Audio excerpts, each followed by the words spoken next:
আসসালামু আলাইকুম সম্মানিত দেশ এবং প্রবাসের ভাই ও বোনেরা, যে যেখান থেকে ভিডিওটি দেখতেছেন, নতুন এই ভিডিওতে আপনাদেরকে স্বাগতম।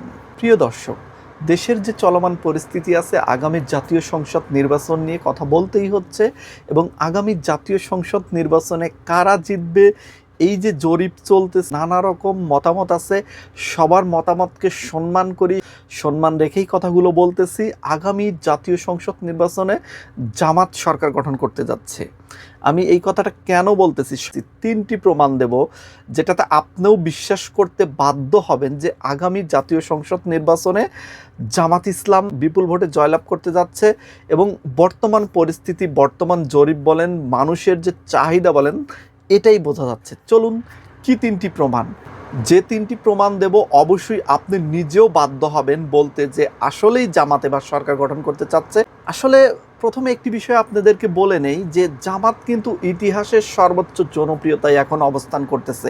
এটার সাথে কিন্তু কেউ দ্বিমত করবেন না। বিএনপির ভাইরাও কিন্তু দ্বিমত করতে পারবেন না, অন্য অন্য দলের ভাইরাও কিন্তু দ্বিমত করতে পারবেন না যে জামাত ইতিহাসের সবচেয়ে এখন সুন্দর এবং সবচেয়ে সুবিধাজনক অবস্থানে এখন আছে।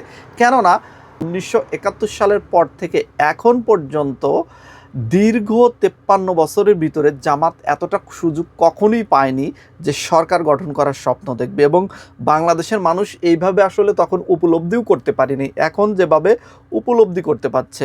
এক নম্বরে যে বিষয়টি গুরুত্বপূর্ণ সেটা হলো, আগে যে দুটি কার্ড জামাতের বিরুদ্ধে খেলা হতো সেটা হচ্ছে মুক্তিযুদ্ধ আর রাজাকার। এক কথায় মুক্তিযুদ্ধ এবং রাজাকার, এই কার্ডটি এবার দেশের মানুষ গ্রহণ করবে না। কারণ আপনারা অলরেডি জানেন যে শেখ হাসিনা সরকারকে তাড়িয়েই দেওয়া হয়েছে এই রাজাকার শব্দটির কারণে। তাই এবার আপনি জামাতকে রাজাকার বলে নির্বাচনে প্রচারণা করবেন, যে দলই করেন, বিএনপি বা এনসিপি বা যে দলই করেন না কেন, যে জামাতকে রাজাকার প্রমাণ করবেন এবং এটা গ্রহণ করবে জনগণ, এটা আসলে বিশ্বাসযোগ্য এবারের জনমতে মনে হচ্ছে না। কারণ যতই চেষ্টা করেন না কেন আপনারা এটা করতে পারবেন না।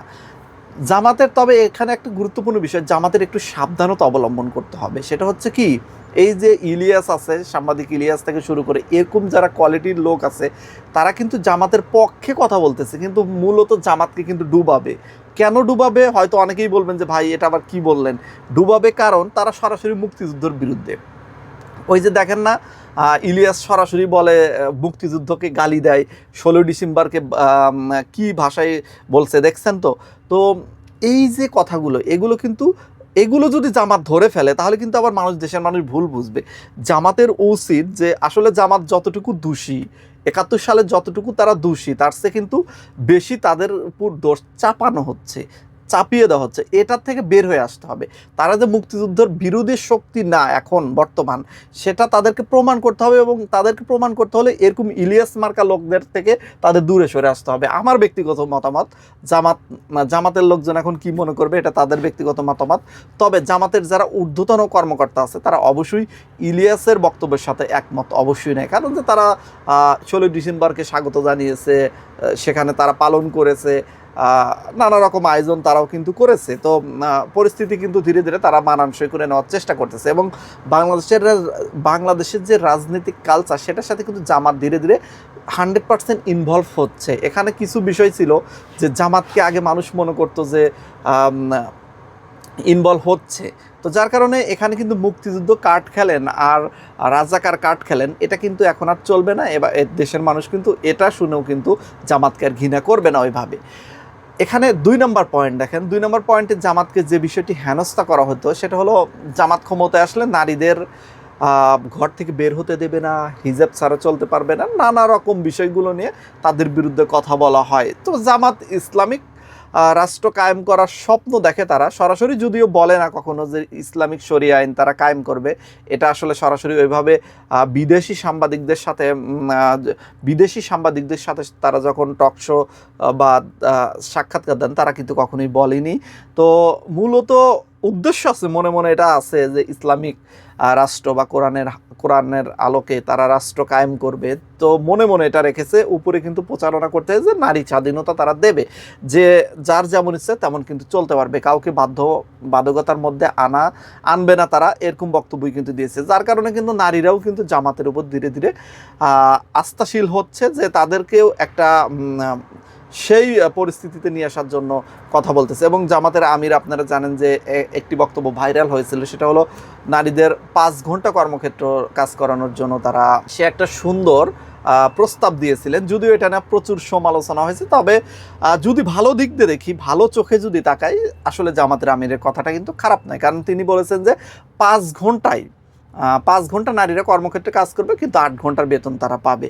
যদিও বাংলাদেশের প্রেক্ষাপটে এটা এখন সম্ভব না, ভবিষ্যতে যদি কখনো সেরকম রাষ্ট্র কায়েম করা সম্ভব হয় তাহলে সম্ভব হতে পারে, প্ল্যান তো থাকতেই পারে, তাই না? দেশকে উন্নতর দিকে সাধন করতে এবং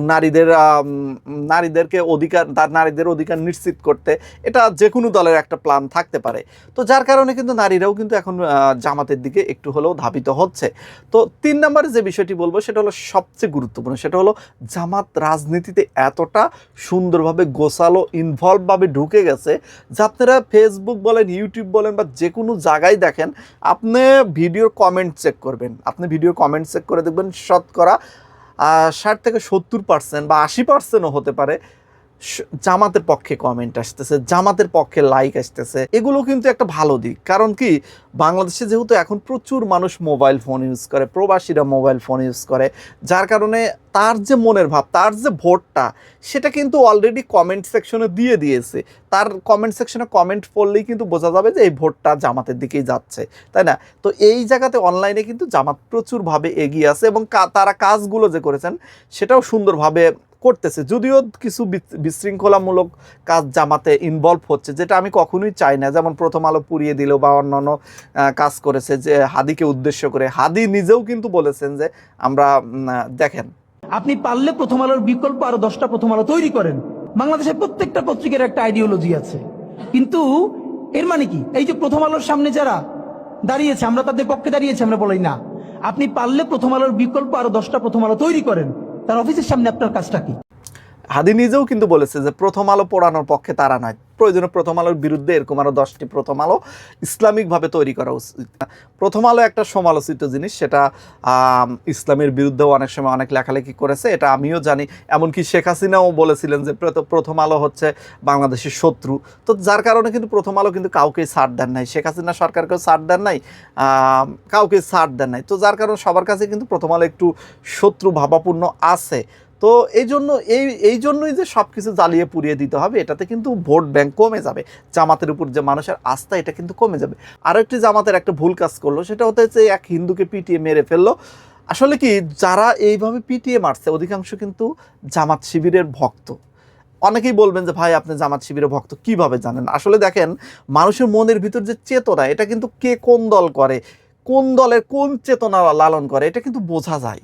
তো একটা মানুষ ধর্মকে কটূক্তি করছে, এই অজুহাতে কারা মারবে বলেন? এই অজুহাতে যদি বিএনপি বলেন বা অন্যান্য দল বলেন, এনসিপি, তারা হয়তো এতটা মারতো না, তারা এতটা উগ্র হতো না, তারা হয়তো পুলিশে ধরিয়ে দিত।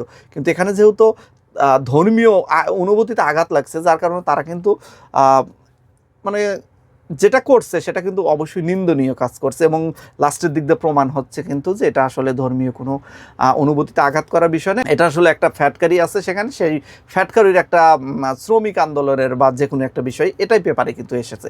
তো সর্বসাকুল্যে আসলে জামাতের জনপ্রিয়তা অনেক বেশি আছে বর্তমান, সামনে সরকার গঠন করতে যাচ্ছে, কিন্তু জামাতের কোনোভাবেই ভুল করা চলবে না।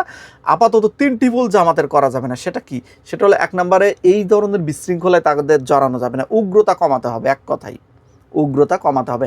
আমরা কিন্তু উগ্র দলকে সাপোর্ট করি, যেমন বর্তমানে হিন্দু উগ্রবাদ কিন্তু আছে। এই যে মোদী সরকার কিন্তু হিন্দুর পুর কঠোর এবং উগ্রবাদ, হিন্দুরা উগ্রবাদ করলেও কিন্তু সেটা অন্যায় বলে বিবেচনা করে না। যদি জামাত শিবিরের কর্মীরা যদি এরকম উগ্রবাদ করে, যদিও অনেক সময় ধরেন যে রাসূল সাল্লাল্লাহু আলাইহি ওয়াসাল্লামকে নিয়ে কটূক্তি করলো, অনেক সময় ধরেন যে জামাত শিবিরকে নিয়ে কটূক্তি করলো, অনেক সময় ধরেন যে তাদের বিরুদ্ধে কথা বললো, তাই বলে তাকে এইভাবে আক্রমণ করবেন, হয়তো আপনাদের জায়গা থেকে আপনারা বলবেন ঠিক আছে, আমার জায়গা থেকে হয়তো বলতে পারবো ঠিক আছে, কিন্তু এটা তো ভাই বহির্বিশ্বের মিডিয়া আছে, তাই না?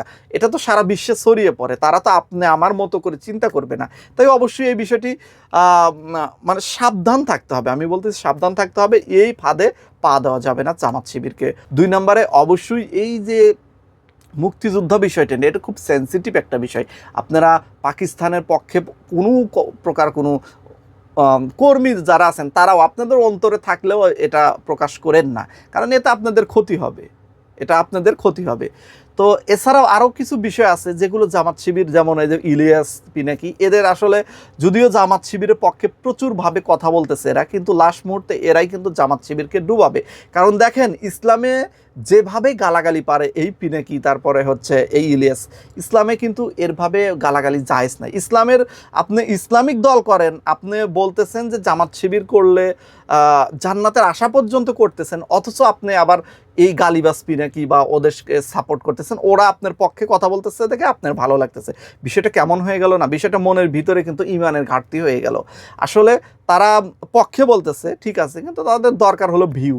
কোন পক্ষে কথা বললে, এখন দেখতেছি ইন্টারনেটে বেশি জনপ্রিয়তা জামাতের লোক, জামাতের পক্ষে ভিডিও দিলে ভিউ বেশি হচ্ছে, এই জন্য জামাতের পক্ষে কিন্তু বেশি তারা কথা বলতেছে, মূলত নিরপেক্ষভাবে কিন্তু কথা বলতেছে না। আমরা ভাই নিরপেক্ষভাবে কথা বলার চেষ্টা করি, কখনো দেখেন বিএনপির ভালো দিক তুলে ধরছি, কখনো জামাতের ভালো দিক তুলে ধরছি, যেটা সত্য, যেটা মনে হচ্ছে বর্তমান প্রেক্ষাপটে সেটাই কিন্তু বলার চেষ্টা করতেছি। আশা করি বিষয়টি বুঝতে পারছেন। জামাত কিন্তু ইতিহাসের সর্বোচ্চ জনপ্রিয়তায় অবস্থান করতেছেন, তাই জামাত যদি সরকার গঠন করে অবাক হওয়ার কিছুই নেই। সকল প্রিয় ভাই ও বোনদেরকে অনুরোধ করব ভিডিওটি সবার মাঝে শেয়ার করে দিন। আজকের মতো বিদায় নিচ্ছি। আপনার মূল্যবান কমেন্ট অবশ্যই কমেন্ট সেকশনে লিখবেন, এবং আপনার মূল্যবান কমেন্টটি যদি আমার মতের বিরুদ্ধে যায় তারপরও আপনাকে অসংখ্য ধন্যবাদ। আজকের মতো বিদায়, সবাই ভালো থাকবেন, আল্লাহ হাফেজ।